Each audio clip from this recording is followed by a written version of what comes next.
Friends, we're going to pivot into Instagram. Neel Dhingra is in the studio hanging out. This is going to be a really fun conversation. So without further ado, another 30 minutes. Let's go into Instagram and bring on Neel. All right, friends and professionals, we are on to presenter number 2 with our topic of mastering Instagram. Now, when I found Neel Dhingra, I was like, holy crap, this guy's producing. I had content envy. Content envy is a thing. It's a thing. And I first saw him on Instagram dominating the space, 20,000 plus followers, but actually getting great collaboration on that platform. And so I was like, hey, dude, let's dive in to mastering Instagram. And he said, yes. So here he is. Without further ado, let's bring on Neel Dhingra to check out the Master Instagram.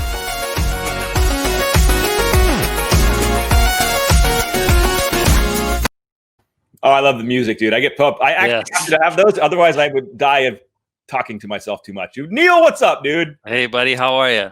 Dude, I'm so stoked to talk to you today. Thank you for being part of the collab. Thank you for sharing all that you do. And I know, but just before we start, guys, I know we're going to talk about Instagram and dive into that platform because it's important. There's people there.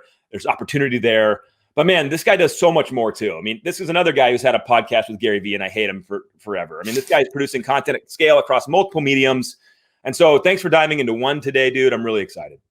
Yeah, man. Thanks for doing this.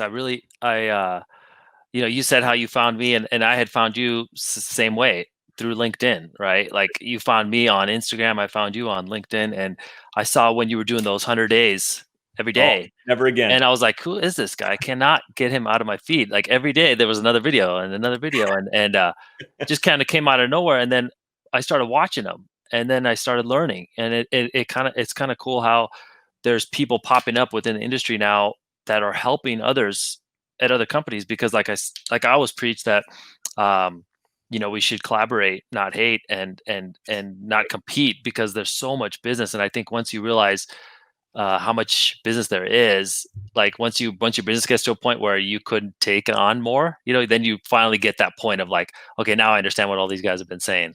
Like there's enough out there for everybody, so we should all help each other. Man, I love that.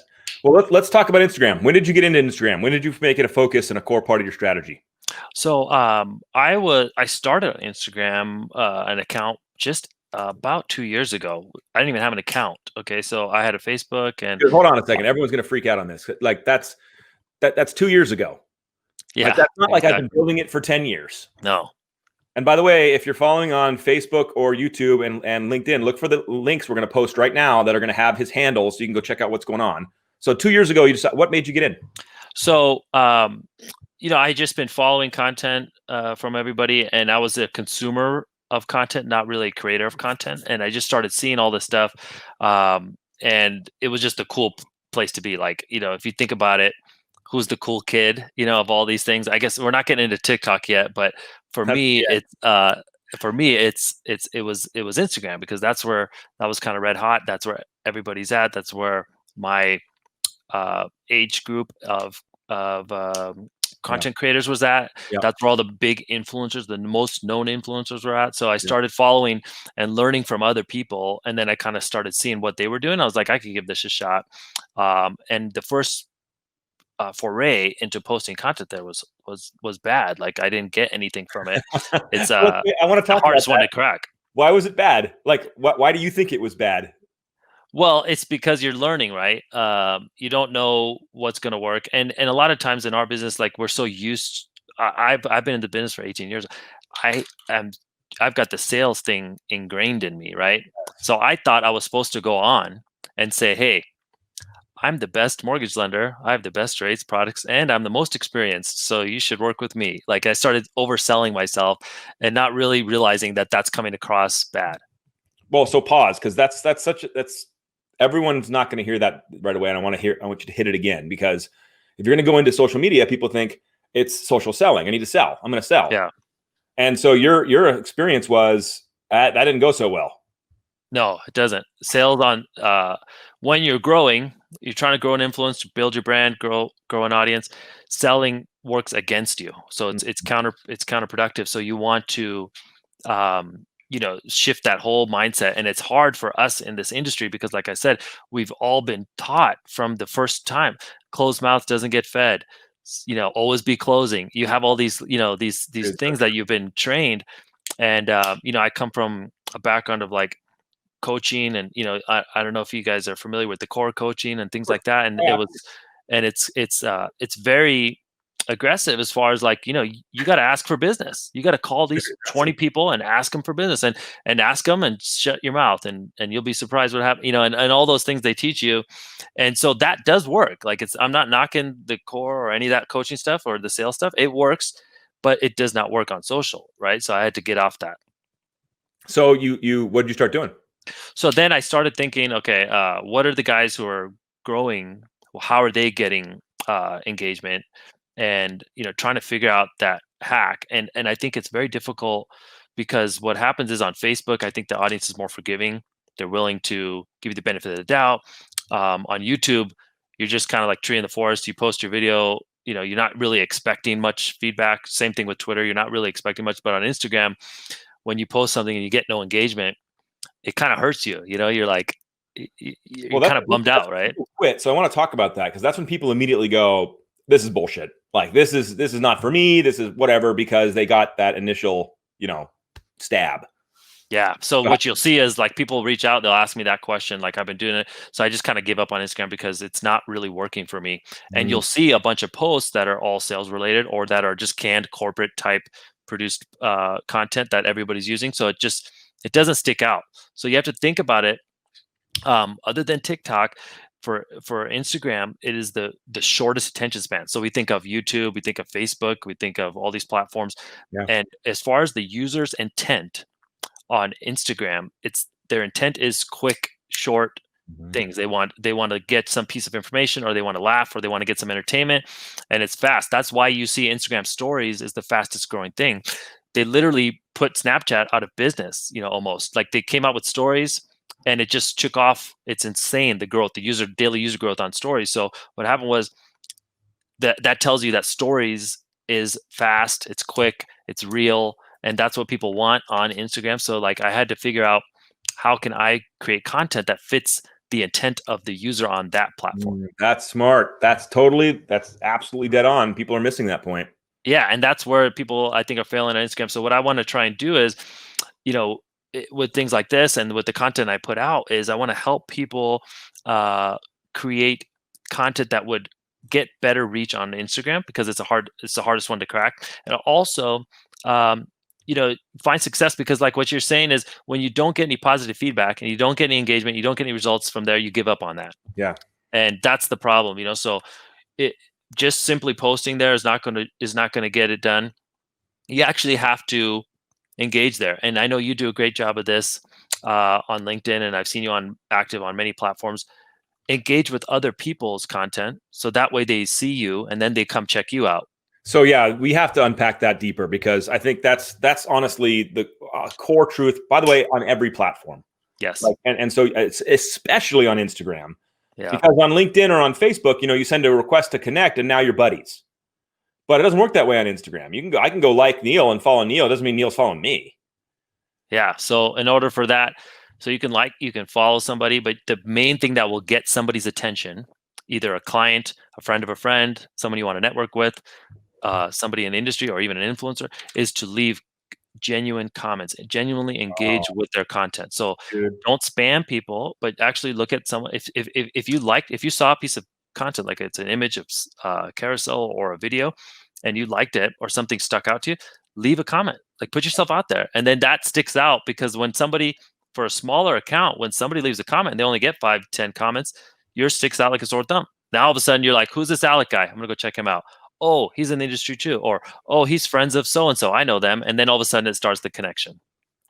Dude, I love that. We have a question here for you. I threw it up there. Do you think that conversations or vibes are different in the DM across all platforms? And how much do you utilize, I'll add to it, how much do you utilize direct messaging in Instagram personally?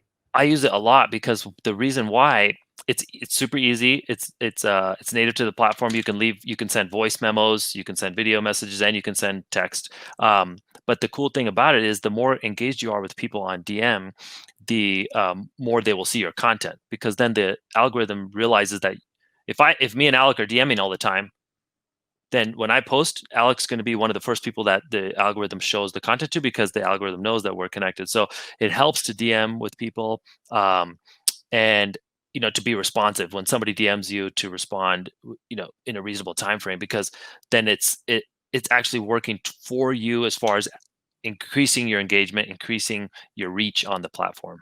Well, let's talk a little bit about results, Neel. So you put a lot of 2 years of effort into that platform specifically. Share with everybody, like, what has that done for you? What has it done for your business? How has it helped? Are you getting business? Are you getting DMs? Like, what's going on there?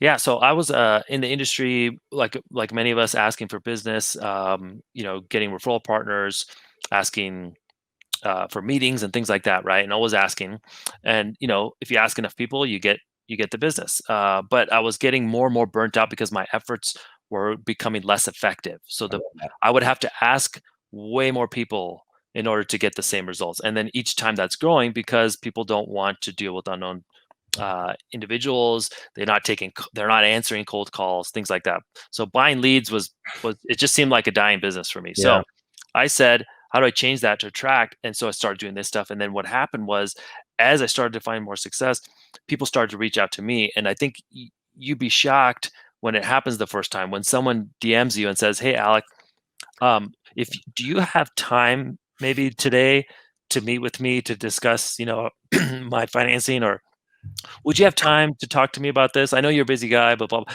And you're like, "Do I have time? Yeah, this is awesome." So people start reaching out to you. LOs, like, would it be cool if a realtor asked you to coffee? Like, the first time that happened to me, I was like, "Oh shit, I've been asking realtors to go out to Dude. meet with me for 10 years.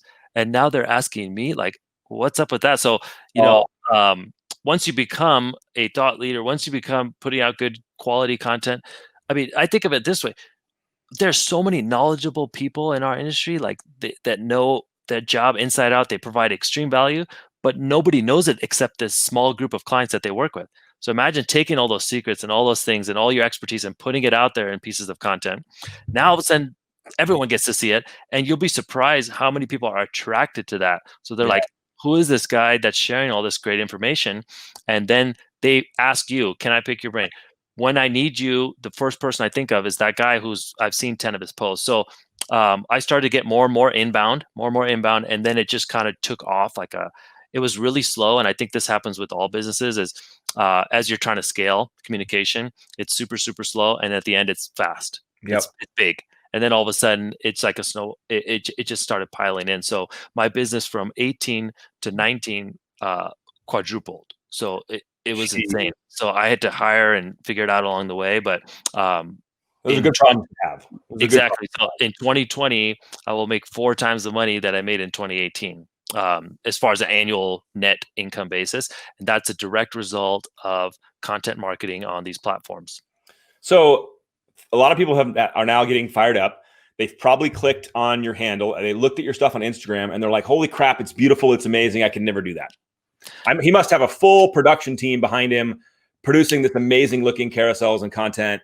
And when we were rapping about that, because I even asked you, like, so share the secret, man. Yeah. How do you get beautiful content like that without hiring a production crew and spending all this money? And yeah, and you'll be surprised. I don't know if I can you share screen in here? yeah, you're gonna break my. Let me see what happens here. Oh yeah, you broke my. Okay, there we go. Okay, yeah, well, we'll do this for a second. Okay, No, so yeah, so what I've got is I want to show you guys one post here. Can you see this? Everett, we can see. We can't see your post. We just. Oh, there we go. Okay.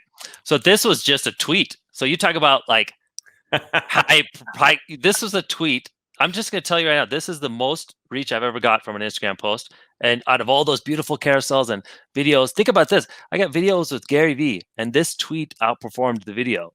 Okay. Yes. I'm sorry. Because I love that you're doing this. Keep going. Production value doesn't matter. Okay. So don't worry about the optics. I have a passion for things that look cool. So I put a little bit more effort into it, but it doesn't mean that means it's more successful. That just means that I like it to look that way. That's my preference, but that's not going to be why it's successful. So if you look at this post, this was a thought I had one day. I was sitting here and everybody was super negative on the media and everyone was super negative on Facebook. And I was like, "Look, guys, what you focus on grows." Like, it's a simple thing. And I basically said, don't watch the news because it's going to kill your mindset. And that's all I said. It was just a thought I shared. And I was like, oh shit. I tweeted that, screenshotted it, and shared it on Instagram, and it reached 10,000 people in that day. And I was like, and half of those people weren't following me, by the way. So I don't know what happened, but a lot of people started engaging with it, and it was a thought that resonated with people, and it took off. So I just wanted to show that to you guys, because it's kind of like, it shows that the quality doesn't matter. But what I found was like, this is a, I'll show you guys. That one was amazing, dude. That's a part about squeezing content, but I'll show you this. This is one I just recently posted, and it was about the housing market. And it was saying, is the housing market going to crash? And there was a lot of clients were asking me this. So this is where I get most of my topics. It's either business partners, coworkers, or clients are asking these questions a lot. You could find it on Google Trends if you want, or you could take real data from the questions you're getting on your email, in your DMs, in your phone. So this was one I just got, and I thought, how could I share this real quick? So I just wrote down my thoughts, and then I put it into this image post. And what happens is, when you're on the platform and you see this, if I just said, is the housing market going to crash? Look at my ideas. It's not going to stop your thumb. So you think about people on Instagram, their thumb is going up and down on the platform. They're feeding. I need to stop the thumb somehow. So I said, let me take a picture with my cell phone. You don't have to get a photographer. Yeah. I just made the, oh shit, Home Alone face. Yeah. Okay. Whatever that is. I don't know. And I said, is the housing market going to crash? And because this is kind of like catchy, or like may stop, I have a better chance of stopping your thumb if I use that image. So try and do things that would, so that's how I got people to stop on this. And this is a great performing post that I got a bunch of business from, because it answered a question that many consumers have, and it answered a question that many realtors are getting asked by their clients. So they think they could share this with their clientele. I love so much that you just shared that your most the most reach you've had at a post is a picture of a tweet. It's just destroying people's excuses right now, which I always love, because the real excuse is we're just afraid of being rejected, or being, not having our, that's the real issue. And so we say things like, I can't make beautiful content. And then Neel's like, my best piece is a picture of a tweet. I don't know why, dude. I can't explain it. But what I will tell you is that mix it up, because don't say no for the audience. It'd be like me asking you, Alec, hey, can we jump on a podcast? But it's okay if you don't want to do it. I understand you're really big. Like, you would never say no in the same, sentence. So that's what people are saying. They're like, I have this idea to post, but nobody's going to like it. And then they don't post it. So I had the idea to post it, and I just posted it. You're not offending anybody by posting it. You're not, I guess you could offend, but if it's a general, if it's your own genuine thoughts or your own genuine advice, you're not offending anybody. If somebody doesn't like it, they'll just keep the thumb going, Big deal. So, okay. So let's do this. If you guys have questions, we got 12 minutes left on this with Neel. Please go check out his handles. By the way, one of the best things you can do if you're learning these new games, guys, is just to go follow people like Neel and just pay attention. Like, just what are they doing, and how is it working? And like, that's how people learn. And to your point, Alec, that's how I learned. Gary Vee always says this: watch what I do, not what I say, right? So he says, or he does in his videos, he takes the most impactful clip or the most impactful thing in the video and puts it to the front of the video. So if you ever watch any of his micro content, or many creators do this nowadays as well, you'll watch the video comes up in your feed, and it's him saying something that was kind of polarizing, or him saying something that was catchy, or whatever the most important thing of the piece was. And then it goes into the video. So I started doing that, and it greatly increased my reach on the videos, because what I'm saying is, on LinkedIn, Facebook, and YouTube, when you post a video, the intent of the user is to watch a video. So they stop on your video and they're going to watch it, and they'll give you some time. On Instagram, they're not going to give you that time. No. So if the most important part is like 47 seconds in, they're probably just going to keep scrolling. They'll never get to see it. Very few will see it. I mean, some people that want to watch your stuff, they'll see it, but everybody else who's new to you won't see it, or who's busy. So if you put that to the front, you just all of a sudden get more reach on the video. So I started doing that.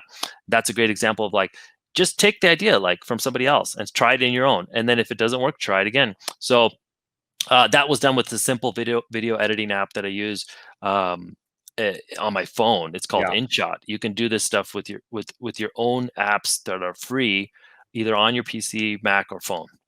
So here's a question, and this will be a good wind down for the next 10 minutes as we kind of get to the close of Instagram. You got a brand new person, doesn't have an Instagram account. and feels like I need to be in that space. Number one, do you tell them to go in? So do you say, yeah, you need to be in there or not, right? So that's one question I want you to ask. And then piggybacking off this one, how do you start building that initial audience? You've hit that a couple times in our 20 minutes already, but just let's land the whole thing on 101, get in. What do you do? Okay. So first, I would get on the platform. Yes. Optimize your bio. Okay. So if somebody lands on your page, your bio page, what does it say? Who are you? Okay. Nice. Why should I follow you? Okay. Because, so in my case, I would say, here's who I am. Here's what I'm passionate about. Here's what I do for a living. Don't just self-promote, but just say what would be in it for me as someone to follow you. So create that. I would say to have an image of yourself that's that is going to catch somebody's attention, that's actually shows your face and is happy. Some people use a logo of a company or something that is not personal. We're only going to follow people on here. We're not necessarily going to follow companies. No. So I would use that. So put yourself out there and optimize your bio. Then create a few pieces of content, just posts, it could be pictures, it could be carousels, it could be like we just said, a tweet, a screenshot of a tweet, could be a quick video, whatever. So post those. Okay. And then what I would start doing is engaging with others. So, go to your client, follow all your past clients and friends and people in the industry that you like and all that stuff, and start engaging with them, liking, commenting on their content. I would for me, I spend probably an hour, in the beginning of the day. Now it's down because we're so busy with day-to-day stuff that I may only have 10 or 15 minutes, but just spend a little bit of time each day engaging with other people's content. And then go into your friends and colleagues and go into those people's, go into their friends and engage with them, right? Because that's connected. Gold. That's gold. People are going to miss all that. So I'm going to echo it again. Number one is just start engaging with people authentically with comments, thoughtful comments, be a part of the conversation. And then go to, the friends of your friends, and you can pull their list up and find who they are and start connecting. And so Matt has a great question from YouTube. Should this be a business account or should this be your personal Instagram? So I would convert it to a business account because it's not going to diminish your reach, but it gives you additional tools and analytics. It gives you the ability to promote and run ads. It gives you the ability to see all this backside analytics that are not available to personal account. And be sure, I forgot about this, make sure your account is public, because if it's private, you can't do that. I mean, I see people all day on here private, and then you're not going to you can't see any of the posts. You can't see anything. It says private. So, I mean, I ask people and they're like, well, I do that because it's private to me. It's my family. That's fine. Create a separate account, maybe, if you want to not share family stuff. You do whatever you want to do, but for your account where you're going to try and build your personal brand, it's got to be public. So there you have it, guys. I mean, if you're going to play in the space where the people are, they're in Instagram. Neel's been very clear. It's radically transformed, not only in uplifting his personal brand and bringing him up to a new level where actually customers and realtors are like, Neel, can you help me? But, he's given you the roadmap, which is make it a business, get the analytics, and then make it about them, start engaging other people.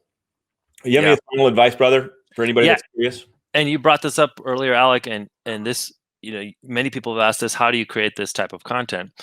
Okay, so if you're busy in the mortgage business right now, you're probably making a good amount of money, right? Is it okay if this month you take a little bit of that money and you hire someone to help you with this stuff? Is that acceptable? If you just take home a little bit less money, maybe we can't, I don't know, maybe we will hoard a little bit less this month. So I think there's a lot of business out there. So if you're doing a lot of business, spend a little bit on this, because this is important. Many times we're hoarding all this money. We take all the money out and we hoard it. For what? We're scared to invest in our business, in our personal brand, because we don't know what the ROI is going to be. So we don't do it. So I would tell people, look, go on Upwork. You want a graphics designer? Go on Upwork and look up graphics designer for social. There are people where you can hire them for a couple $100 a month to help you create those. I don't know anything about Photoshop. You think I create those? I can't do them. So what I do is I write down my idea. I give them some pictures that I took, and I say, could you make this look cool? Here's my idea.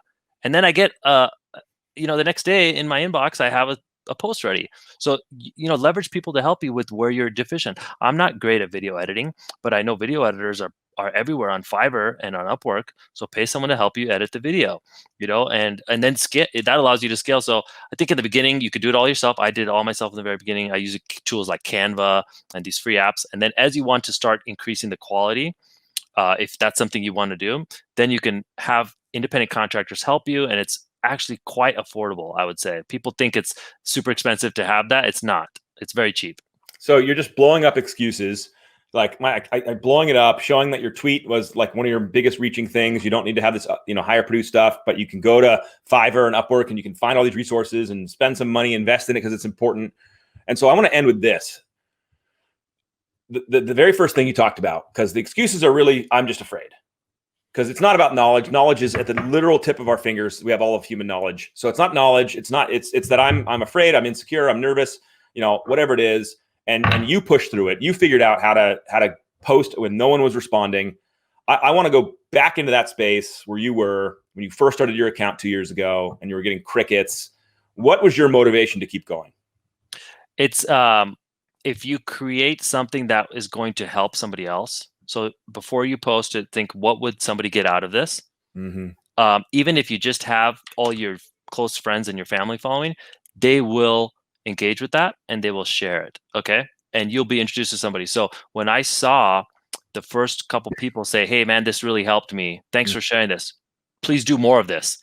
Or I got that first DM where someone's like, hey, I saw this. Could you help me with this? Or had questions. I think that's when I was like, oh shit, this works. And now it gives you the motivation to go on. So if you put out something that would help somebody, even if you have a small audience, it's going to resonate with people. And then you'll start to see results, and that will motivate you to do more and more and more. But if you don't ever put out anything that's going to help and it's all about you, nobody's going to really engage, and then you're probably going to quit. So I think first, fix that issue first, and then you'll start to find your own motivation to move forward. Dude, thank you. You guys, if you're on LinkedIn, Facebook, YouTube, all of his handles, all of his connections, YouTube channel, all of his Facebook, all of his Instagrams right there, connect in with Neel, find out what he's doing, because he's doing really, really cool stuff. Hey, Neel, I got my producer Mikey's telling me, getting mad at me, that I have to do a selfie for the gram. All right. Or else I'm not on the gram. Yeah, I'm gonna do one as well. We got to do it. Yeah, we're talking about content creation. This is a piece of content, right? So, thanks so much for doing this, Alec. I really appreciate it, man. No, man. 3 minutes. Any final words of wisdom and advice? What do you got? I would just say, look, guys, if you're in the industry, there's a lot of things you hate about your job. There's a lot of things you love and there's a lot of things you hate. The things that you don't like about your job, this will solve that. Okay. So everything that bothers you, the being treated like a commodity, being commoditized, people grinding you on interest rates or price or commission or whatever, this will solve it. Trust me, because this will have people value you, and it makes your job much more enjoyable. And to me, it's given me, I was getting burnt out, and it's given me a whole new motivation to keep going. Dude, I love that. That is so good. That's so true. And right now, the opportunity has never been more ripe. It's time. Big All time. right, brother. Thank you so much for hanging out with us today on the Collab, man. Thank you so much. Today. Talk to you. See you on the internet. All right, buddy. Later, buddy. Man, dive into the waters, team. Like, how much more proof do you need? Dive into the waters. I don't care where, but go all in and have some fun with your career, with yourself. Don't take yourself so seriously. At the end of all that stuff is unbelievable opportunity if you're willing to play in the space. I hope it brought you value today. Please go find these wonderful human beings online, connect with them, follow them, see what they're doing. Man, I appreciate you all. Have a wonderful day and a wonderful week. I'll see you on the internet.